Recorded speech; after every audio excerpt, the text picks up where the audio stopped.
उसके बाद आप रिजल्ट, इसका रिजल्ट बहुत इंपॉर्टेंट है। देखें इसके 3 नंबर हैं रिजल्ट के, आपके पास 3 मार्क्स। अस्सलामुअलैकुम डियर स्टूडेंट्स, आप कैसे हैं? अच्छा, हमने एक सीरीज स्टार्ट की है प्रैक्टिकल के हवाले से, सेकेंड ईयर के केमिस्ट्री के प्रैक्टिकल की। तो इसमें हम एक्सप्लेन कर रहे हैं कि आपने कौन सा क्वेश्चन किस तरह से लिखना है और उसमें डिवीजन ऑफ मार्क्स यानी स्कीम जो है वो एग्जामिनर को किस तरह की दी जाती है। लास्ट लेक्चर में हमने क्वेश्चन नंबर 1 को कम्प्लीटली एक्सप्लेन किया था। आज का जो हमारा लेक्चर है वो क्वेश्चन नंबर 2 के राउंड है कि हम क्वेश्चन नंबर 2 को किस तरह से अटेम्प्ट करेंगे, इसके टोटल कितने मार्क्स होते हैं और हमने ये मार्क किस तरह से गेन करने हैं। देखें क्वेश्चन नंबर 2 फॉर एग्जांपल ये हमारे पास है, determine the amount of acetic acid in 250 cubic centimetre of commercial vinegar solution. तो ये 10 नंबर का क्वेश्चन है। इसके 2 पार्ट होते हैं बेसिकली। एक आपके पास है फेज 1 फेज ए, जिसमें आपने प्रैक्टिकल यानी कि प्रैक्टिकली परफॉर्म करने से पहले आपने लिखना होता है फर्स्ट 20 मिनट्स के अंदर। और उसमें कौन कौन सी चीज़ें आपने लिखनी है। आपने सबसे पहले इस टाइट्रेशन का जो कि क्वेश्चन नंबर 2 है इसका प्रिंसिपल लिखना है, इसका आधा नंबर है। स्टैंडर्ड रीजेंट लिखना है। ये आपको क्वेश्चन की स्टेटमेंट के अंदर दिया होता है कि स्टैंडर्ड रीजेंट कौन सा है।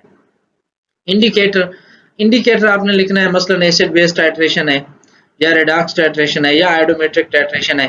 तो एसिड बेस टाइट्रेशन में मोस्टली फिनाफ्थलीन जो है इंडिकेटर हम इस्तेमाल करते हैं। एसिडिक मीडियम है और कलर देता है और बेसिक मीडियम में कलर उसका डिफरेंट होता है या कलर उसका डिस्चार्ज हो रहा होता है तो हम ये बता देते हैं कि एंड पॉइंट आ गए। इस तरह हमारे पास रेडॉक्स टाइट्रेशन है तो उसमें KMnO4 जो है इटसेल्फ इंडिकेटर का काम करता है। एंड पॉइंट आपने लिखना है, केमिकल इक्वेशन लिखनी है। यहाँ तक आपके हो जाते हैं 2.5 मार्क्स। ये चीज़ें आपने लिख देनी है अपनी तरफ से। उसके बाद केमिकल इक्वेशन लिख ली, मेथड आपने लिखा है, प्रोसीजर क्या आप 4-5 लाइनें लिखते हैं कि मैंने फलां को फलां के अगेंस्ट टाइट्रेट किया और ये वो इस तरह से। सपोज्ड कैलकुलेशन जो है ये आपका टेबल बनता है। आगे मैं आपको दिखाता हूँ कि ये टेबल किस तरह से बनाना है और इसके होते हैं 1.5 मार्क्स।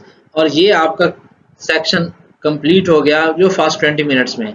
उसके बाद परफॉर्मेंस का सेक्शन है, तो इसमें मेजरिंग विद पाइपेट कि आपने पाइपेट के साथ जो है मेजरमेंट की है तो वो किस तरह से की है ये आपका एग्जामिनर देखता है। वो मोस्टली देखता ही नहीं है, तो अगर देख भी ले तो आपने एक इस तरह से ये जैसे कि आपको पाइपेट शो की हुई है यहाँ पे।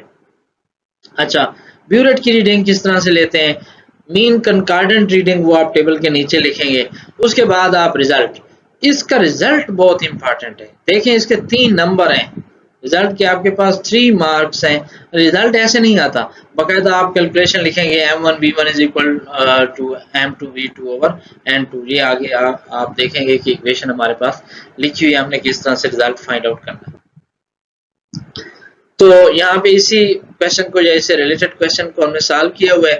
देखिए इसमें सबसे पहला काम है आपका प्रिंसिपल लिखना। ऑपरेटर्स आप लिखे ना लिखें कोई मसला नहीं है। उसके बाद केमिकल इक्वेशन ये लाजमी लिखनी है। मोल रेशो इसको भी आपने लिखना है क्योंकि इसमें ये N1 है और ये आपके पास N2 है। स्टैंडर्ड सोल्यूशन ये आपका गिवन सोल्यूशन होता है 0.1 मोलर सोडियम हाइड्रोक्साइड, ये आपका यहाँ पे क्या है स्टैंडर्ड सोल्यूशन है। इंडिकेटर आप क्या यूज कर रहे हैं, फिनाफ्थलीन यूज कर रहे हैं।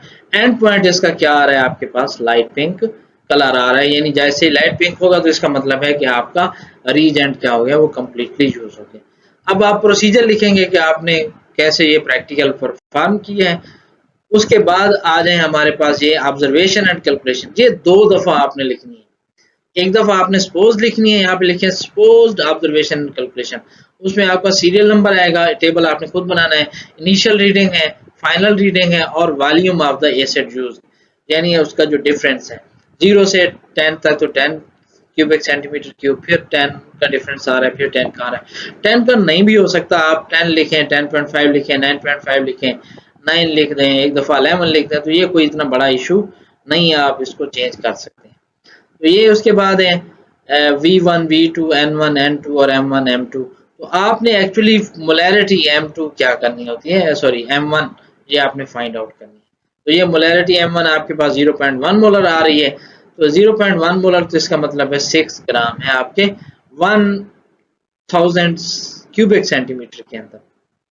तो आपने 100 सेंटीमीटर क्यूब में फाइंड करना है, तो 6 divided by 1000 multiplied by 100 centimetre cube में आप फाइंड कर रहे हैं तो आपका आंसर आएगा 0.6 ग्राम। रिजल्ट ये लाजमी लिखना है आपने, जो है दूसरी दफा जब कैलकुलेशन लिखनी है एक्चुअल, यहाँ पे एक्चुअल ऑब्जर्वेशन एंड कैलकुलेशन, ये सारा टेबल और ये सारा कुछ लिखने के बाद एंड के ऊपर आपने कंक्लूजन एंड रिजल्ट लाजमी लिखना है। इसके 3 नंबर आपको मिलेंगे। तो रिजल्ट लिखना ना भूलिए, अक्सर बच्चे भूल जाते हैं और इस वजह से फिर उनकी जब मार्कशीट जो है for example head examiner check कर लेता है तो उनका रिजल्ट नहीं लिखा तो वो नंबर माइनस